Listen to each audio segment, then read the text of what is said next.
You ready? What? Are you ready? No. Not even at all. Warning. The following podcast contains adult languages and mature subject matter intended for adult audiences. Listener discretion is advised.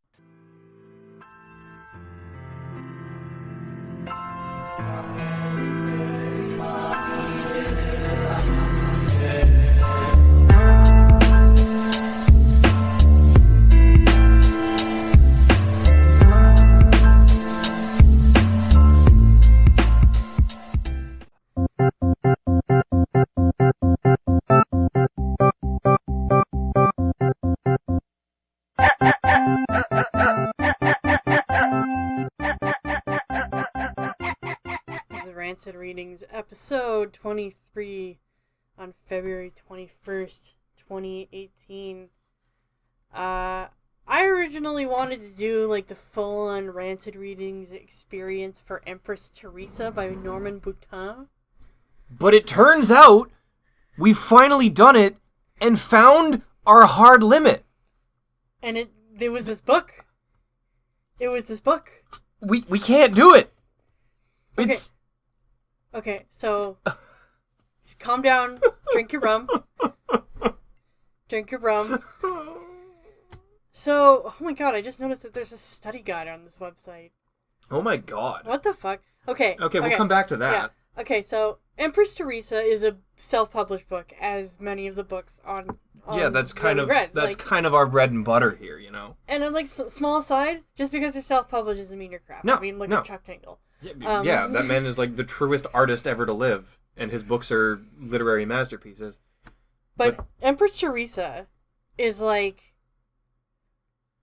it's not that it's just a bad book, because we've read some bad books. And make no mistake, this is a bad book. Just don't say that too loud. Because Norman Boutin is listening. He is listening. Believe it or not, he is listening. Which is weird. Like, there's only... He must be a narcissist. He has to be a narcissist. Like, that's the only way it can be. So, okay, here's the... Let's start at the beginning. Let's go all the way to the beginning. Empress... Go ahead. Yeah, we're half cut already because we had to be in order to even discuss this. So... Norman Boutin wrote a book called Empress Theresa, and he self-published it on Amazon. Okay, sure. Sounds like it's going to be a good time. And lo and behold, it's a mess. It's about this... Teenage... This 10-year-old girl who gets possessed by an alien or something. Yeah. And like, the alien is all-powerful, and she has to learn how to control this alien within her. Like, it gives her super strength and the ability to, like, control the weather and stuff. And other things. And I mean, okay, sure, that's fine. Like, that doesn't sound like an interesting premise, but whatever. Yeah, I mean, I'm not here to judge you based on whether or not your book is interesting to me or not. Yeah. But it's not great. It's a rambling mess. It's written from first person in retrospective. So it's the titular Empress Theresa looking back on the events that unfolded as they unfolded. So it's narrated in horrible first person. Yeah, that's the biggest problem with this book is that it does not read as if being narrated by a teenage girl looking back on when she was 10. It reads like a man who doesn't know what a teenage girl is, trying to be a teenage girl. But the guy's narcissism bleeds into the work. Yeah, like, this character is absolutely self-obsessed, and she looks at herself as being this above and beyond virtuous savior. Like, the first chapter is her talking about how she was such a cute kid, and she was so smart, and nobody could have dreamed how great her future would have been, and Tony Blair said that she'd be remembered in 1,000,000 years. And Churchill and Hitler and Lincoln would be footnotes in dusty history books 1,000 years from now, and nobody remembers Charles Martel who saved Christianity in Europe, but Prime Minister Blair said that Theresa would be remembered in 1,000,000 years. Yeah. Tony Blair thinks this character's important. Why don't you? Yeah. But okay, so we're getting the dude has samples of his novel on website, which is EmpressTheresa.com. By the way, be warned, it's a fucking ride. So he has 4 or 5 chapters up as samples. But just periodically throughout the book. But what galled me was that he has footnotes on each page. Yeah, he precedes each chapter with an author's note and tells you kind of what you're in for But it's not just a normal fucking author's note. Like the chapter 1 author's note is blah blah blah blah. He sums it up, which is fine. But then he wrote in parentheses, "It's cliche to put a murder, explosion, or something of that nature to grab the reader, but in Empress Theresa, the characters are the most important element of the story. The eye-popping scenes will take care of themselves later." Okay, my book is better because he's justifying how great his first chapter is right off the bat. Because he doesn't do this. Okay. Which is whatever. Go fuck yourself. It's okay, so once you get a taste of this book, you'll shortly realize he views it as a construction project. There are elements that make this grandiose best novel ever in his head, and since he has put these elements in the right order, therefore his book must be the best ever. And we figured this out when we were reading his own review of his own book on his own website. Yeah. Yeah.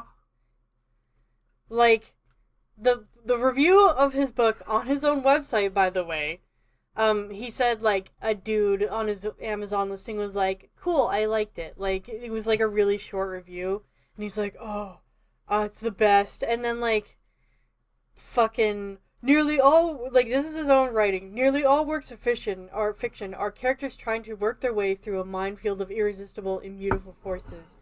Empress Theresa is about an individual's endeavors changing history and making the world a better place, as if that makes him so much better. And then he goes on about how much better his book is than other books because it aims beyond appealing to an audience and it appeals to humanity as a whole. Notice the meaning is the kind of person that Theresa is applicable to all people. Notice she has no job. She's a student with only 1 year of college. She could be anybody.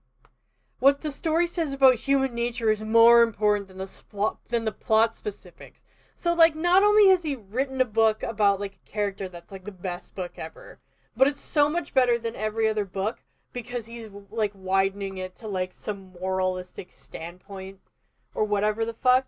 Yeah, it's got, some kind of bizarre, altruistic, megalomaniacal message to it. And then he, Empress Theresa is the best savior of humanity and she rules the world, but she's such a good person and it's okay. And he quotes his own his own book on his website, which is hilarious. He has a quote about how she wants to run away or whatever, and then he's Teresa's wrong. We know she's prepared because we've already seen that within her. The first 4 chapters showed how she was raised in a good family environment. She has no attitudes or axe to grind. She believes in something greater than herself, which is essential to being a full human being, by the way. Such a person is most effective. She's courageous even in the face of what she believes is certain death. So, this guy is, writing a dissertation on how amazing and, morally upstanding his book is. On his website. Yeah. About his book. So we've covered that his book is bad.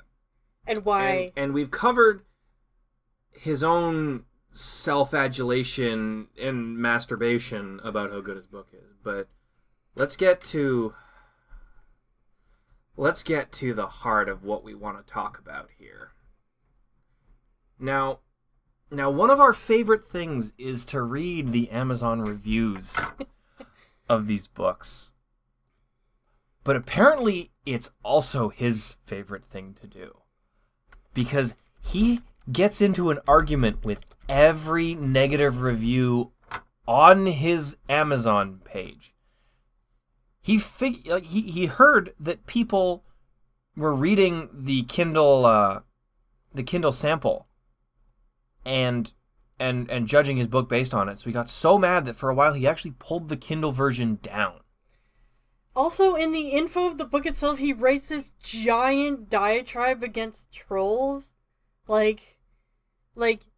Info about the book, and then I, opened it on the Amazon page, and it's parentheses, it's interesting that out of 37 one-star reviews, only 6 actually read the book as indicated by Amazon's verified purchase flag.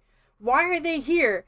And then he fucking goes on and on about how, the trolls have, ripped out his book, except it's, He actually, in his own review of his book on his website, he talks about, the trolls have mentioned this, and then justifies it. But it's not. No, it's not. It's just not. And then the actual description of the book is 3 sentences long. But every review, it doesn't have his replies any oh, never mind. They're still here. Oh my god. So okay. So one of the first reviews on here is by a dude named Ben W, and it's one of the famous ones, and it's titled, "What would you do with a 400-page rough draft that was presented as a finished work?" Which is a twist on the book, which is oh, what if you got powers? What would you do with them? And he spends the whole thing just, giving the book an honest criticism. His first point is that none of the characters really feel like you can relate to, and no one stands out. If you give me a list of characters and ask me which list of traits stood out from each one, I honestly wouldn't be able to, which, from the samples we read in the book, that's precisely correct. All we know is that Teresa's a narcissist. Other than that, everyone is a stock character that she interacts with briefly. Yeah. And he also says stuff like, the book has all information, yet no information. Yeah, they explain things very, very lengthy, but don't actually talk about things. The book just straight up, doesn't make sense at points. The president of the United States basically wants to blow up an 18-year-old girl with an A-bomb because a strange thing from outer space, which few people know about, hasn't spoken yet. And he thinks this is a good idea, and he declares everyone on national television after the event will happen. Yeah.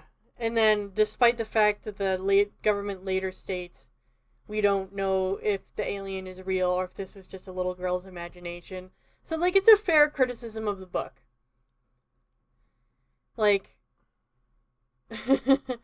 And then Norman Boutin, wrote a giant list of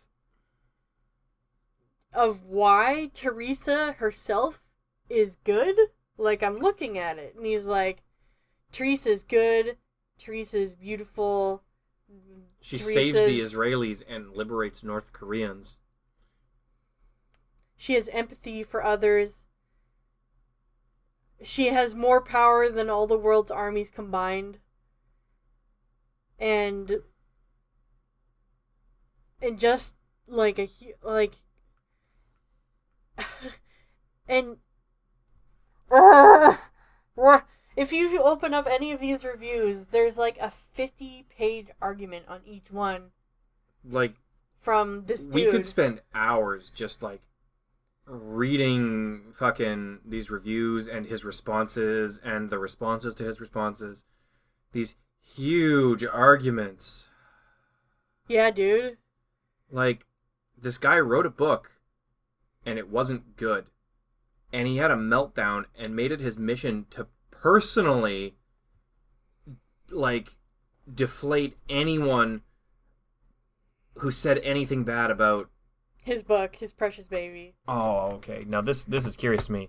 One of these reviews, 1 star. I ironically own this book now, and he's talking about how he owns it and it's bad and the internet makes fun of it. And Norman Boutin, of course, is the only comment responding. So after a few hours enjoying a story that has fascinated all these trolls for 4 years, the reviewer can find nothing good to say about it? That's an internet troll for you. You can't just... while the review above it, isn't great, I bought it because I wanted to possess a meme. The guy, like, you just, like, decried it with, like, oh, that's a troll, like... And then he goes on to, like... He puts the same fucking list again. The list about how great Theresa is, and, like, if you can't see how that's good, then you're stupid. And again, this loops back to his, like... Delusion. His delusion that he has all of the correct parts for a good book, so it must be good. Like, this character is good and she does good things, therefore this book is good and it does good things.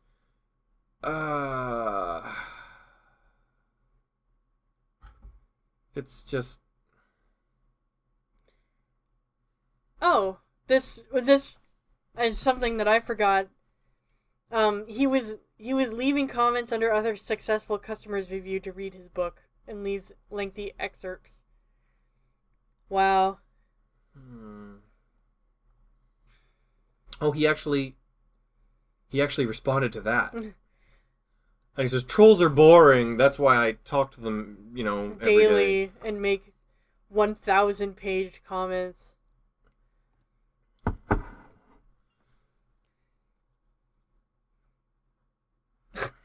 And then one review is a 5-star, and it says, if you're up for a bad book that's so bad it's good, maybe this is the book for you.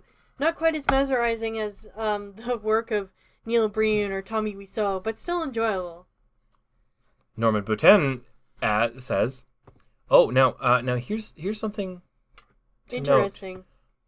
This review was posted November 18th, 2017. There's a comment from 2 months ago. Oh, no. Okay. That's in response.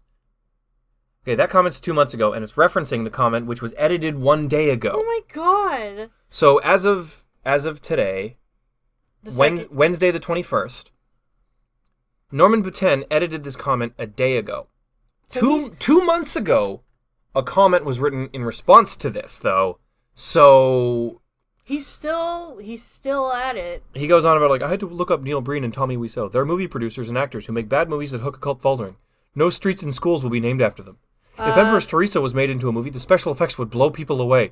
Of course, the production cost would be huge. However, Theresa's demeanor during highly stressful situations is so unlike a typical teenage girl. A BBC News commentator says, I dare say no actress could play her. Oh my god. A BBC News commentator, I'm assuming in your own book. Citizen Kane became a classic because it concentrated on Kane's problem. He'd been denied love since a young boy. When he matured, he didn't know how to give it. Actually, Citizen Kane is, like, famous because it had a really good story that was told in its medium very well. Also, he references his own book. No, he references a favorable review of his book in response to a review claiming his book is absurd. So, blah, blah, blah, Citizen Kane. When you get to the end of Empress Theresa and Theresa says, I am what I do, you realize that the entire story is about what Theresa did and how it defined who she was. I was a nobody from nowhere, she says. How did I come so far, she says. So he's telling you how you should feel about his story because you read it. Because he's so good at writing that he needs to explain it to you. And then underneath that, from a different assessment of Empress Theresa, see non-messes reviews, not what you'd expect, of what is Theresa the Empress? She's the Empress of her internal self, as described by Thoreau's realm, besides which the Empire of the Tsar is a petty state, a land too vast to be explored in one lifetime. Theresa rules her inner self. The burdens of Theresa's enormous responsibilities might be expected to break her spirit, but they don't.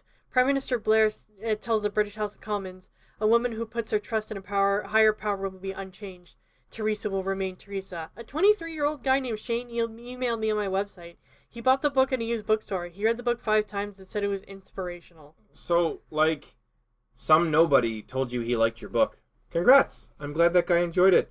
Don't throw that at other people. Just because someone liked your book doesn't mean that everyone has to. This guy is saying that Citizen Kane is worse than his book because Kane was defined by his lack of love growing up, while Theresa did not have that quality and did not let her actions and her, I'm going to use pathos, but that's too strong a word, rule her.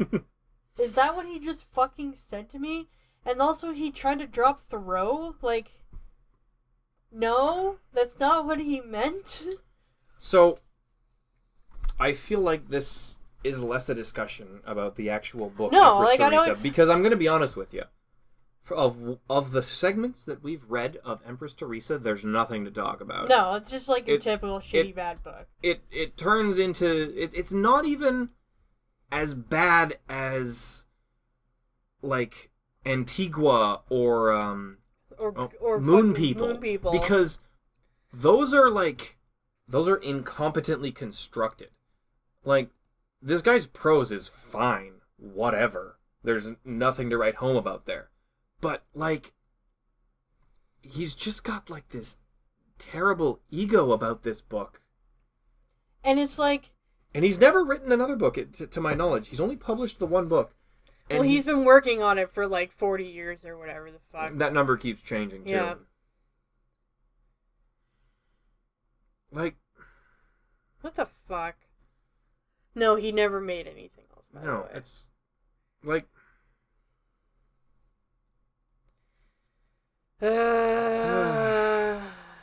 So we couldn't do an actual episode on Empress Theresa. No. So if you wanted to hear that, I apologize.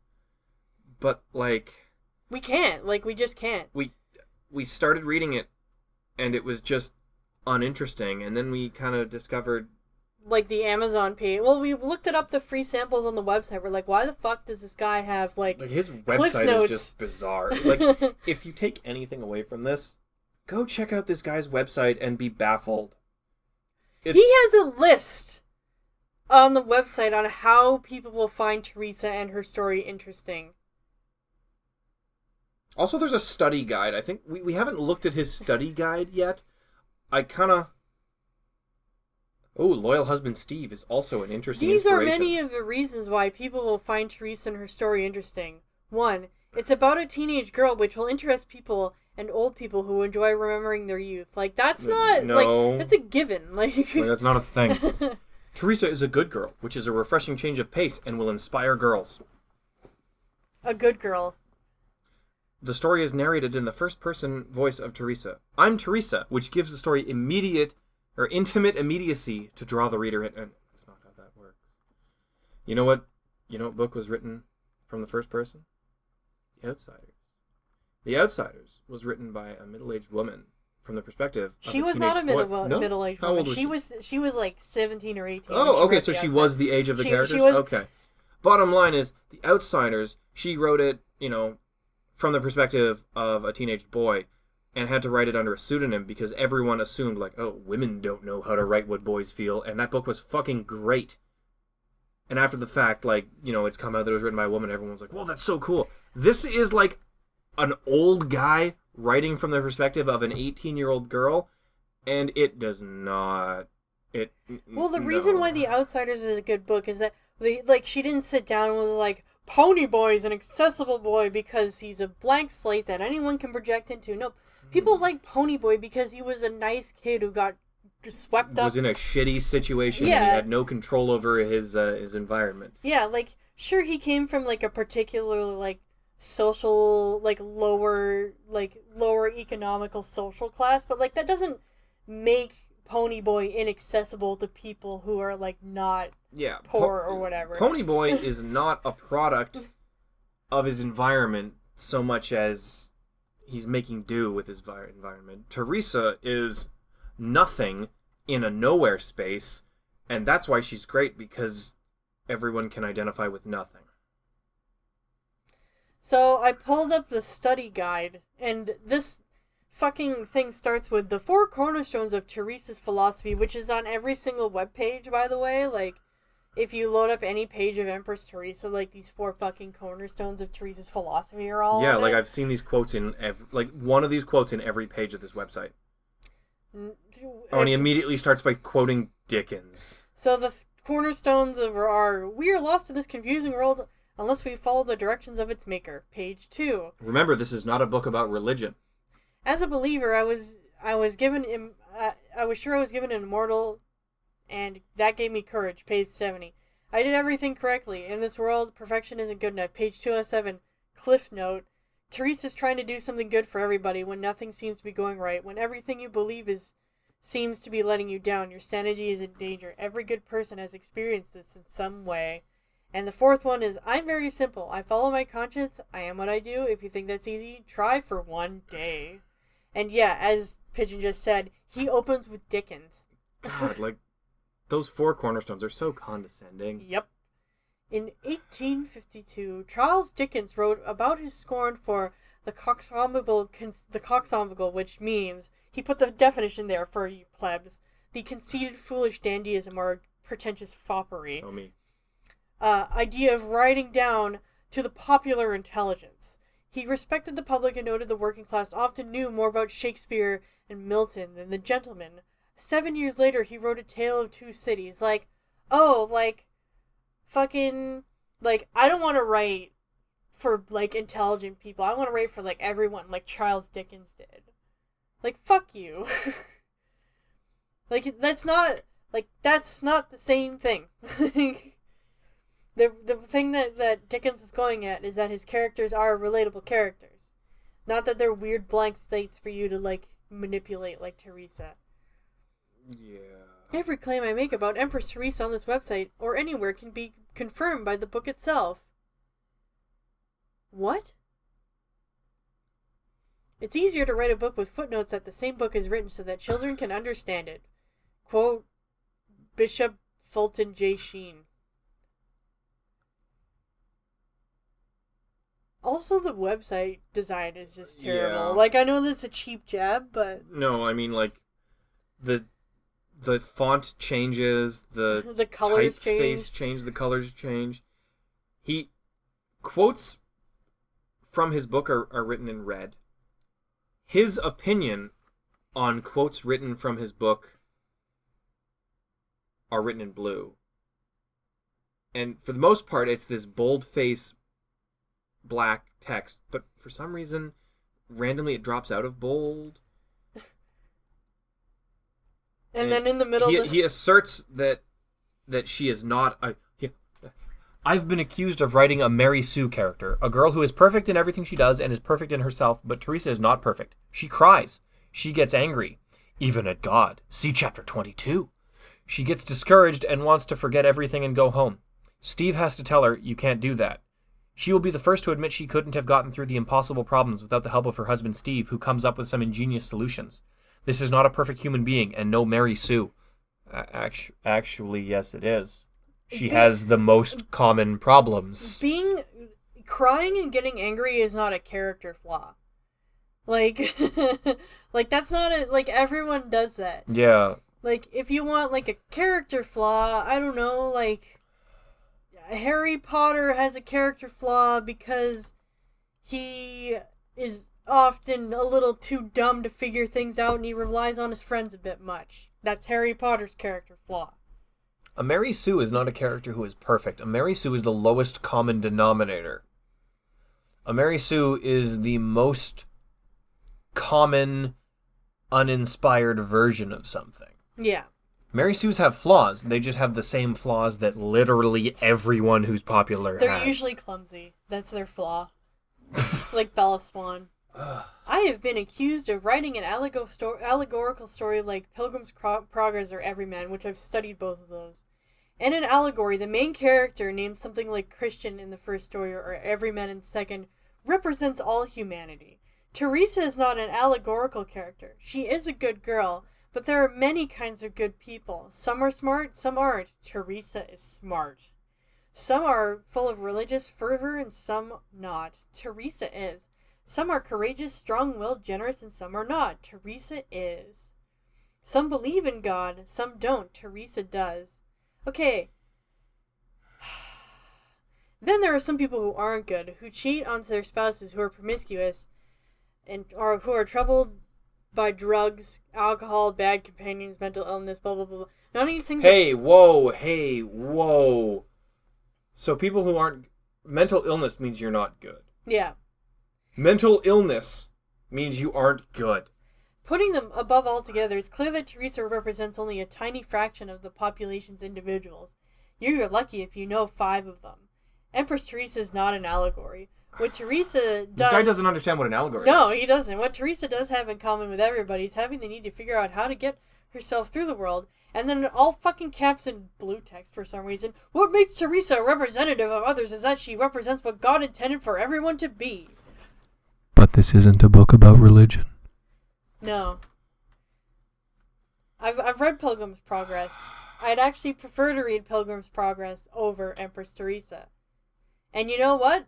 The character in Pilgrim's Progress was a dude named Christian who was like supposed to represent human being, and he went on a pilgrimage to go to heaven or whatever, and even he had character flaws, okay? And he represented nobody except people. So, and he's just like this page, like the scroll bar is like a millimeter wide, and he's going on about how the other characters, like her stupid husband and the prime minister and the president, like, oh, these aren't bad people because XYZ, like, because in the book, blah, blah, blah, fucking, and someone says, like, I read the Amazon, look inside, the characters are two-dimensional, uninteresting, and then he counters with a paragraph of how the person is wrong, like, you can't, like, and question, nobody can write a story about perfection. And then he replies, Teresa's not perfect. She cries and loses her temper. That's not even a question. The question is, nobody's perfect. You can't write a story about a perfect person. That's not a question. No question marks are put there. That is not fielded as a question. Teresa's not perfect. See all of those things I quoted in my above thing. Isn't it more interesting, question, isn't it more interesting to show a protagonist making mistakes and recovering from them, answer from the delusional author. Usually, but Teresa's responsibilities are so great, any failure on her part would be a disaster for the whole world. We are in new territory here. Yeah, no one's ever written a book about the state of the world before. No. At all. Hey, wasn't there a fantasy novel about a bunch of dudes taking a really long walk to save the world, and they had some kind of ring they had to throw in a volcano, right? What about, there's a bunch of books about a guy who, has all these powers, flying and, laser vision, and everyone thinks he's a Mary Sue, but he actually has, character flaws if you actually read those comics? Oh, yeah, I've seen that guy. Yeah, what's his name? I'm trying to think of a joke here, but I can't, because I'm just mad. Because Superman's cool. Yeah, because Superman is actually cool. And that's exactly how you do a story about a character who's, quote-unquote perfect. And I can't have Theresa make a mistake because her responsibilities are too good. But Superman fucks up and makes mistakes, and that does make shit interesting. Superman is a character in absolute perfects, so the way you make him interesting is have him deal in gray areas. Yeah. So. Oh, the typeface changes. The typeface changes. It's not just typeface; it's font too. It's going from Times New Roman to Arial for some reason. Oh, it's also a different font size. Yeah. It feels cheap. Yelling about this guy's poor web design, but it's just the icing on the shit cake. I'm so mad that I'm everything about this website is making me mad because I'm already mad. And tiny Ariel, he has his quotes fucking from his book. Notes. Oh my god, Pigeon. Oh my god. I'm gonna be right back. Keep yelling about something. I'll be right. Yell about this. Just yell about that while I'm gone, okay? Because I don't want to talk about it.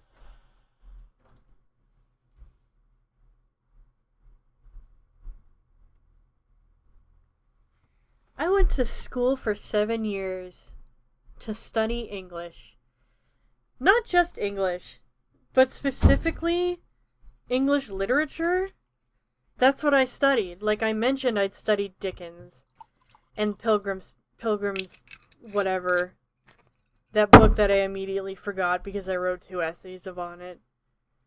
And this guy that nobody knows about is sitting here quoting fucking Dickens and trying to justify his stupid shitty book by being like, it's not like Pilgrim's Progress, or Dickens says that writing is, Dickens Christmas stories, the haunted man, a ghost appears to Renlaw and offers to make him forget all of his past failures and wrongs, and Renlaw agrees. Afterwards, he becomes a bitter man. Another character tells him to remember past sorrows and wrongs, but Theresa's a good person from the beginning, and there are such people, so there's no reason to write about one. Like Chapter 4, which is found on the website, Theresa thinks that she's going to die in a few minutes and says a silent prayer. Father, forgive me for all my sins, take me into your house forever, but she does not die. Her troubles are only beginning. The issue now is, can she remain a good person? The good person she is? Why and how? Now, this is a good theme for the novel. This is my favorite thing written by him at any point in time. This is a good theme for a novel. Don't you fucking condescend to me as if you know what a good book is. Don't sit here and tell me that your novel is perfect because this is a good theme for a novel. Your novel is not made of Lego. Just because it has a cockpit and wings does not mean it is a plane and it will not fly. I don't like this man. No. I don't like this man, and I don't like talking about this man. I know. I don't either.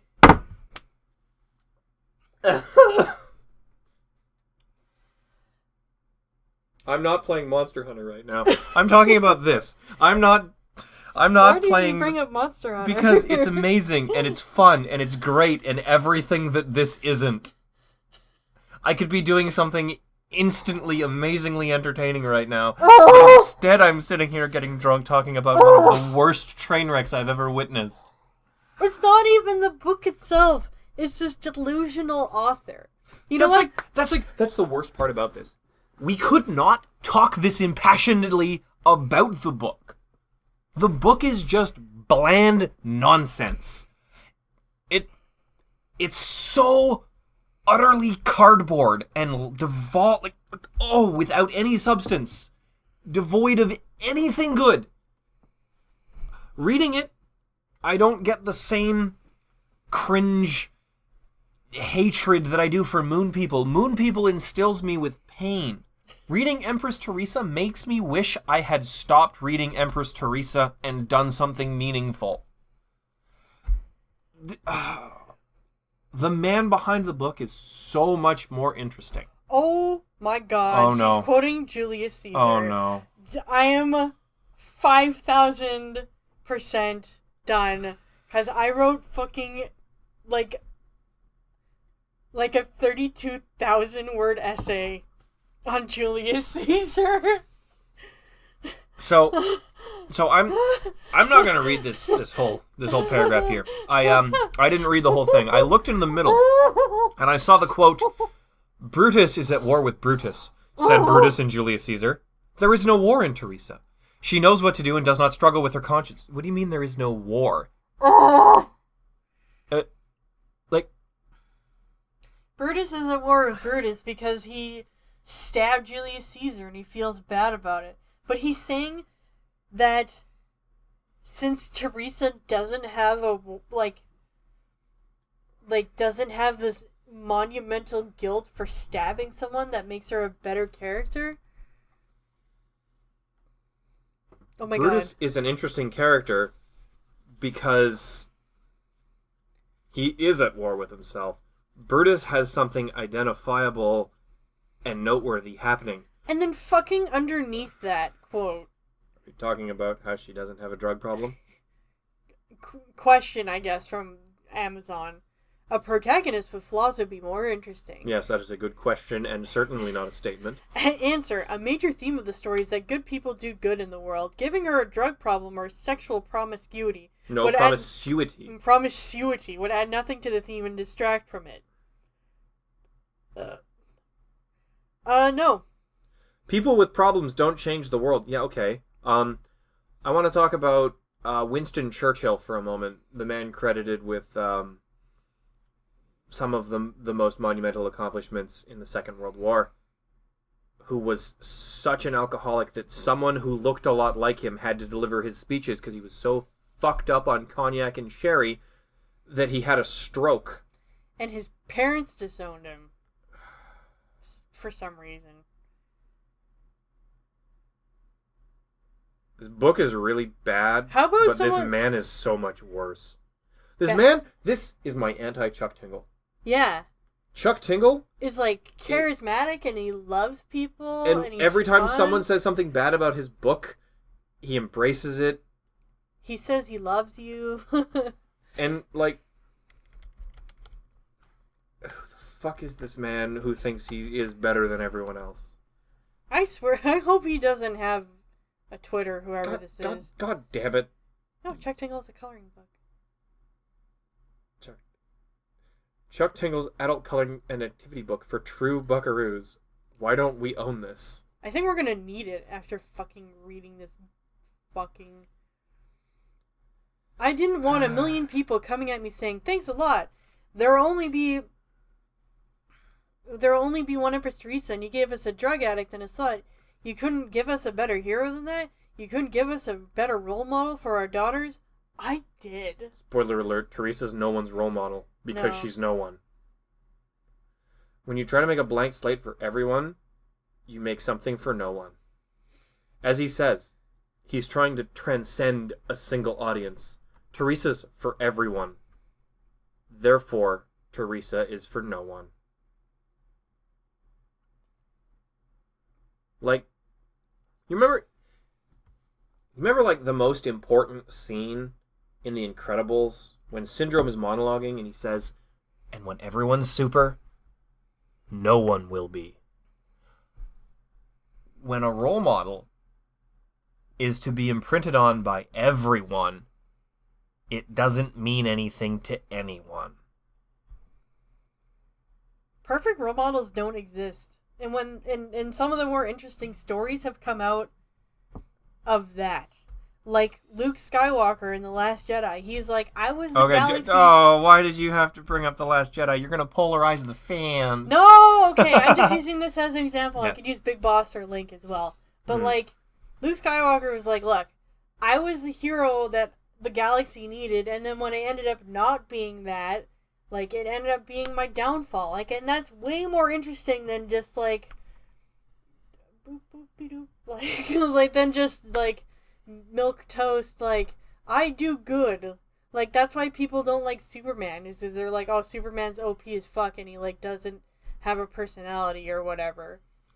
Like, I think it's pretty universal that the original Blade Runner is a good movie, and people really like the Harrison Ford in Blade Runner, right? Yeah. He is broken as fuck. Oh my god. On the website, is James Bond a colorful character? He's fascinating to watch, but I don't think anyone would call him beg your colorful. pardon? After Sean Connery's run, Roger Moore tried to make Bond more human. He quipped jokes all the time, something Connery rarely did. Siskel and Ebert didn't like Roger Moore in the role. It wasn't James Bond anymore. What does that have to do with anything? Roger Moore wasn't good James Bond, therefore Teresa is the best. Also, did he watch, like, any of the Craig movies? Where they did actually humanize the character? By making him fail. Yeah. Theresa is both attractive and interesting from page 1, and a doer of great deeds worth remembering for 1,000,000 years. I read page 1. It made me want to stop reading page 1. Cliff Notes. There are Cliff Notes. This web page is hosted on Yahoo, which also makes me hate it more. I want to stop talking about this man. Let's talk about video.